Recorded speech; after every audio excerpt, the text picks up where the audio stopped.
پاکستانی معیشت کے مسائل ابتلا کے مسائل ہیں. انتہائی اس وقت کڑی آزمائش ہے ہماری اور ہماری معیشت کے حوالے سے. چیلنجز بے پناہ ہیں، روپے کی قدر کے حوالے سے، ہمارے فارن ایکسچینج ریزروز کے حوالے سے، ہماری بیرونی ادائیگیوں کے حوالے سے. اور اس پورے معاملے میں پاکستان اس وقت بہت ہی آزمائشی دور سے گزر رہا ہے. موجودہ حکومت یقینی طور پہ بڑی غیر مقبول حکومت ہے، اس کے لیے مشکل فیصلے کرنے اور مشکل ہیں. اور اسی دوران بجلی کی قیمتوں میں اضافہ ہوا ہے اور آگے گیس کا بحران ہمارے سر پہ کھڑا ہے. اور ایک جانب حکومت نے ایکسپورٹ کو قائم رکھنے کے لیے $100 ارب کے ایک پیکج کا اعلان کیا تھا. اب حکومت کے بس میں نہیں ہے کہ اس پیکج کو اس رعایتی قیمت پہ بجلی ایکسپورٹرز کو دے سکے. اور دوسری جانب IMF ہمارے سر پہ کھڑا ہے.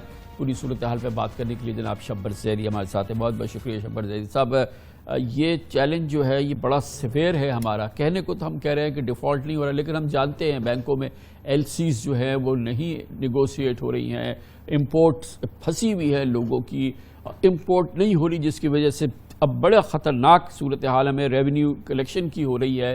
یہ کتنا سیریس چیلنج؟ دیکھیں کمران صاحب، اس چیز کو ایک پیرائے میں رکھیں.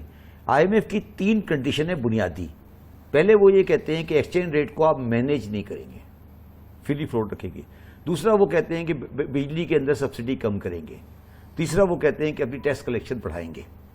اگر آپ ان تینوں چیزوں کو ایک ساتھ کریں تو یہ تینوں چیزیں ہی پاکستان میں الٹی جا رہی ہیں، مطلب اس پیمانے سے ریورس جا رہی ہیں جو IMF کہہ رہے ہیں. ہمارا جو آپ کو نظر آیا تھا پچھلے دنوں میں کہ ایک دم سے ڈالر اٹھا تھا اور یہ ہوا تھا، اس کی وجہ یہ تھی کہ اسٹیٹ بینک آف پاکستان نے مارکیٹ پہ ڈالر ڈالنے بند کر دیے تھے اور بینکوں کو یہ کہا تھا کہ وہ اپنے فارن کرنسی اکاؤنٹ ریزرو استعمال کریں. اس سے پوری انٹر بینک کی ایک پیرلل مارکیٹ کریٹ ہوئی جس سے یہ ایکسچینج کے ڈفرینسز آئے.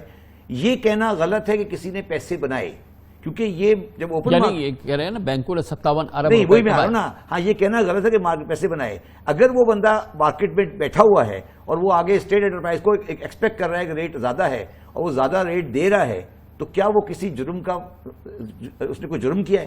کیونکہ وہ تو مارکیٹ چل رہی ہے نا. جب آپ مارکیٹ کو بڑا کر دیں گے اور اپنے ڈالر نہیں ڈالیں گے مارکیٹ میں، تو وہ تو پھر یہی ہوگا، مارکیٹ ڈٹرمن کرے گی. مارکیٹ ڈٹرمن کرے گی. یا تو آپ فیصلہ کر لیں مارکیٹ میں. تو آپ نے یہ کہنا کہ بینکوں نے پیسے بنائے، یہ غلط ہے. اور ایک بات اور بتا دوں میں کہ اگر آپ یہ کہتے ہیں بینکوں نے پیسے بنائے تو یہ غلط ہے.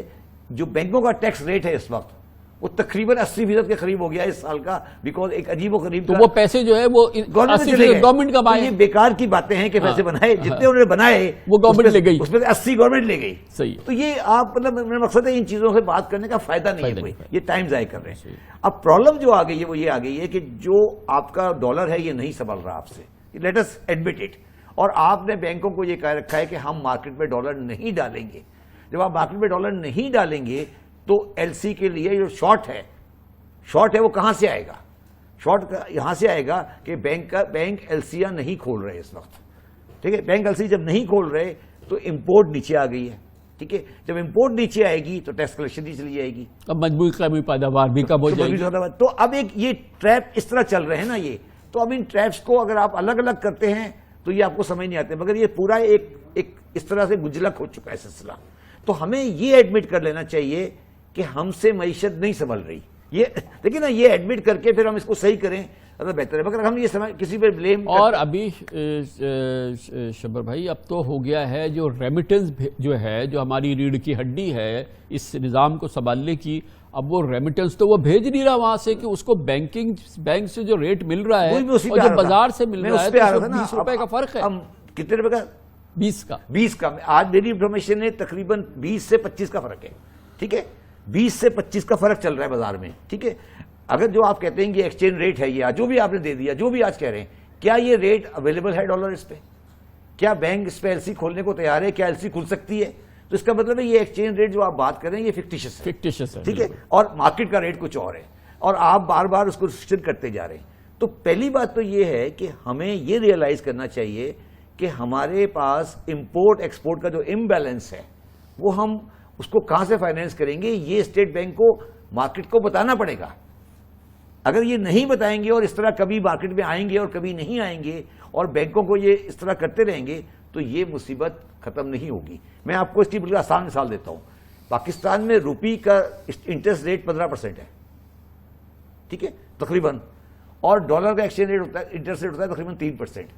تو بینک اس کا سواپ کرتے ہیں, ٹھیک ہے, روپی لیتے ہیں اور ڈالر بیچتے ہیں, اور ڈالر اس کا تقریباً 7-8% کا اسپریڈ ہوتا ہے. آج اسپریڈ نیگیٹو میں ہے. نیگیٹو کا مطلب یہ ہے کہ وہ یہ ایکسپیکٹ کر رہے ہیں کہ کرنسی کا ڈفرینس جو ریٹ ہے وہ 15 سے کراس کر جائے گا. صحیح ہے, آپ سمجھے میری بات. تو آپ یہ مارکیٹ یا تو آپ فیصلہ کر لیں کہ آپ مارکیٹ میکینزم پہ نہیں چلنا چاہتے, صحیح ہے, ٹھیک ہے, یا آپ کر لیں کہ مارکیٹ میکینزم میں چل. اب جو آپ بینکوں کو یہ کہہ رہے ہیں کہ آپ اپنی پوزیشن اوپن نہیں رکھیں, تو کیا کریں گے؟ وہ یہی کریں گے نا کہ وہ ایل سی آر نہیں کھولیں گے. تو آج ٹیکنیکلی رمضان صاحب کہنا افسوس سے پڑ رہا ہے کہ پچھلے تقریباً 1.5 ہفتے سے پاکستان کی مارکیٹ بند ہے. مارکیٹ بند کا مطلب یہ ہے کہ ایل سی آر نہیں کھل پا رہی ہیں, ٹھیک ہے. اور اس کا مطلب کیا ہوتا ہے؟ کیونکہ جو ہم دوسرے جو ریلیٹڈ لوگ ہیں وہ سب کہتے ہیں کہ یہی تو ڈیفالٹ ہے کہ آپ کی جو ڈیمانڈ ہے آپ وہ میٹ نہیں کر پا رہے, آپ پورا نہیں کر رہے. جی, آپ کو کہنے کو یہ ہے کہ آپ نے ڈیفالٹ نہیں کیا ہے, مگر آپ ایسے نہیں کھول پا رہے نا جی, آپ کے پیسے نہیں ہیں ایل سی کھولنے کے لیے. تو اور آپ یہ کہہ رہے ہیں کہ $1 لاکھ سے کم کریں گے, 50,000 روپے کم کریں گے. اور تو اب دیکھیے, اب اگر ہم بھی پاکستانی ہیں, گورنمنٹ بھی پاکستانی, ہمیں چاہیے کہ ہم رستہ ڈھونڈیں نا ہم اس کا. تو گورنمنٹ کو یہ چاہیے کہ وہ یہ ڈیسائیڈ کرے کہ کون سے ایسی ایل سیز ہیں جو ارریلیونٹ ہیں, ان کو بند کرے نا. آپ ابھی تو آپ نے کسی کو نہیں پتا نا کون سی کھلے گی اور کون سی نہیں کھلے گی. آپ ایک سسٹم آپ نے اکراس دا بورڈ سب بند کر دیا, اکراس دا بورڈ بند کر دی نا سب کی. آپ جو اسینشیل کو کھلے گی اور نان اسینشیل نہیں کھلے گی. تو ابھی کیا ہو رہا ہے کہ شیمپو تو آ رہا ہے مگر را مٹیریل نہیں آ رہا, سمپل لائک دیٹ. تو یہ سب چیزیں مس مینجمنٹ ہے. اور اسٹیٹ بینک آف پاکستان اور بینک اگر آپس میں ڈیگرز ڈاؤن ہوئے, اگر وزیر خزانہ صاحب یہ کہتے رہے کہ بینکوں نے ناجائز پیسے بنائے ہیں, ٹھیک ہے, تو کیا آپ یہ نہیں سمجھتے کہ بینکوں کا اور اسٹیٹ بینک آف پاکستان کا ایک کنفرنٹیشن ہو جائے گا؟ آپ جس نے غلطی کی ہے اس کو ضرور پکڑیں, مگر ان کو ساتھ لے کے چلیں. یہ نہیں ہو سکتا کہ پاکستان کا banking market is adversary to state bank of Pakistan ہو جائے. اور اس ساری چیز کی انویسٹیگیشن اسٹیٹ بینک کو کرنی چاہیے. تو اب جو یہ ہمارے ریزروز پہ پریشر آ رہا ہے, جو ایکسچینج ریٹ کا جو ہے جو ابھی بھی پریشر برقرار ہے, جو ہماری ایل سیز نہیں کھل رہی, ہماری انفلوز نہیں ہیں, اور پھر دوسری ہماری ایکسٹرنل لائبلٹیز ہے جس کا ہمیں کیونکہ ہم آئے ہوئے پروگرام میں ہیں چائنا, سعودی عربیہ وغیرہ, آئی تھنک وہ مینج ہو جائے گا. اس صورتحال کو ایڈریس کرنا. اور اس میں پلیز مجھے یہ بھی بتائیے کہ جب ملک کی سیاسی صورتحال میں یہ بھوچال ہو, ایک زلزلے کی سی کیفیت ہو, جو بے پناہ ایک انسرٹن صورتحال ہے. آپ کو معلوم ہے کہ آج جو ہے وہ اسلام آباد جو ہے وہ اس کو منقطع کر دیا گیا ہے, وہ اب کے پی او پنجاب سے اس کا زمینی رابطے ختم ہو چکے ہیں. اس کے کتنے اثرات ہوتے ہیں اوور آل معیشت پہ؟ دیکھیں بات یہ نا کہ جو آدمی, پہلی بات تو ایک تو اس پوزیشن میں کوئی فورن ڈائریکٹ انویسٹمنٹ کا تو سوال ہی پیدا نہیں ہوتا, پہلی بات. دوسری بات اس کی یہ ہے کہ جو پاکستانی, اگر دیکھیں لیٹ اس بی کلیئر, اگر وہ یہ ایکسپیکٹ کر رہا ہے کہ پاکستان کے حالات خراب ہوں گے آگے, تو وہ تو فارورڈ میں اور آگے ریٹ دیکھ رہا ہے نا جی. You know what I am saying. تو جب سیاسی حالات خراب ہو رہے ہیں تو آپ کو کوئی بیٹرمنٹ نظر نہیں آ رہی. اب ہمارا پرابلم جو آنے والا ہے وہ یہ آنے والا ہے کہ جو آئی ایم ایف کا ریویو ہوگا اور ہمارے تینوں target, tax target, currency management target اور بجلی کا لیوی کا ٹارگیٹ, اگر یہ پورے نہیں ہوتے اور خدا نہ خواستہ آئی ایم ایف سے ڈیڈ لاک ہو جاتا ہے, خدا نہ خواستہ, کیونکہ آئی ایم ایف ہمیں کوئی کنسیشن دینے کے ڈیڈ لاک ہو جاتا ہے. تو سیلاب کے معاملے میں بھی ہمیں اگر ڈیڈ لاک ہو جاتا ہے, تو اگر ڈیڈ لاک ہو جاتا ہے تو پھر ہم کیا کریں گے؟ لیکن نا دو چیزیں اس وقت پاکستانیوں کے پرابلم یہ ہے نا کہ اگر ہمیں یہ بالکل ڈیسائیڈڈ پوزیشن ہے کہ ہمیں ڈیڈ لاک نہیں کرنا. آپ کو یاد ہوگا کہ عمران خان کی گورنمنٹ جانے کا ایک الزام یہ بھی تھا کہ انہوں نے آئی ایم ایف کے ساتھ جو وعدے تھے اس سے مختلف بات کی تھی, یاد ہے؟ اب یہ بھی پیٹرولیم لیوی میں وہی انہوں نے ایکسپورٹر کو کنسیشن دیا ہے, وہ یہی چیز ہے نا جی. مگر میرا کہنا کامران صاحب یہ ہے کہ ایکسپورٹ کو آپ جتنا مرضی کنسیشن دے دیں, ایکسپورٹ میں انکریز جو ہوتی ہے وہ ٹائم لگاتی ہے.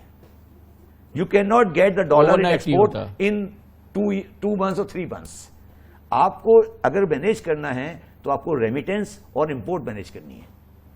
Short term currency management export سے نہیں ہو سکتی.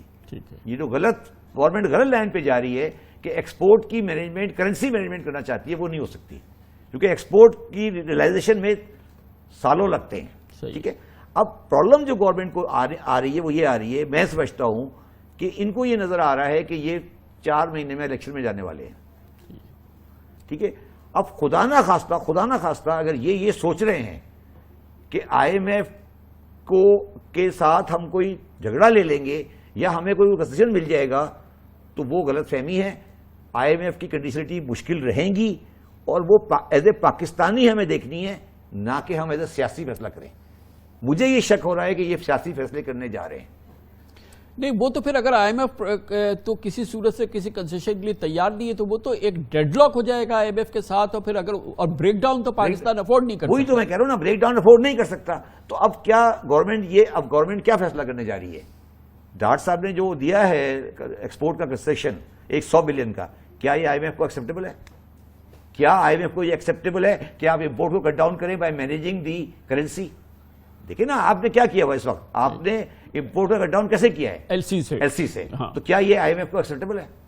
کیا IMF اس کے لیے تیار ہے کہ آپ LCO کو روک کر اور کرنسی کو ہولڈ کر کے آپ امپورٹ کو نیچے کر دیں, اور جب امپورٹ کو نیچے کرتے ہیں ٹیکس کلیکشن نیچے آتی ہے. تو یہ سارا جو آپ نے ایک پیکیج بنایا ہے اکنومی کا, کیا IMF اس پیکیج سے ایگری کرے گا؟ میرا نہیں خیال کہ وہ ایگری کریں گے. اچھا, وہ یہ نہیں ہے کہ وہ صحیح کہہ رہے ہیں, رستہ اس کے درمیان کا ہے, رستہ اس کے درمیان کا ہے. کچھ چیزیں IMF کو بڑا پیچھے کرنی پڑیں گی, کچھ چیزیں ان کو پیچھے کرنی پڑے گی. مگر جس ٹرمائل میں آپ نے کہا, جس ٹرمائل میں سیاست ہے, میرا نہیں خیال کہ آج گورنمنٹ کے پاس اکنومی کے پہ کنسنٹریٹ کرنے کی جگہ ہے. صحیح بات ہے. دس از مائی پرسنل ویو. مگر حالات بہت مشکل ہیں اور ہمیں ایکسچینج کے میٹر کو بہت سیریسلی دیکھنا ہے کہ کیا ہوا ہے. بہت شکریہ جناب شبر ذیلی ہمارے ساتھ موجود تھے. اور یہ ہے معاشی صورتحال, معاشی بدحالی, معاشی تباہی, اور معاشی تباہی اور معاشی بدحالی ہی اصل میں کسی ملک کی ریڑھ کی ہڈی ہوتی ہے. اور اس صورتحال میں پاکستان کیسے آگے بڑھے گا, اور پھر میں آپ کو بتا دوں جب ہم پروگرام میں آگے چل کے بات کریں گے, اب لانگ مارچ تو آئے گا جب آئے گا, لیکن اس کے اثرات پہلے سے آنے شروع ہو گئے ہیں. آج اسلام آباد وفاقی دارالحکومت کا زمینی رابطہ منقطع ہو گیا ہے, اس کو بند کر دیا گیا ہے KP اور پنجاب سے. اب یہ آنا جانا ختم ہو گیا ہے. آج اسی وجہ سے وزیر داخلہ نے اعلان کیا ہے کہ 2 صوبے فیڈریشن پر حملہ آور ہیں. یہ ہے سیاسی صورتحال اور زلزلے کی نشانی جو کہ اس وقت ہم دیکھ رہے ہیں سیاسی محاذ پر. سب کچھ ہوگا. ایک چھوٹا سا وقفہ لیتے ہیں, ذرا آپ ہیڈ لائنز دیکھیں.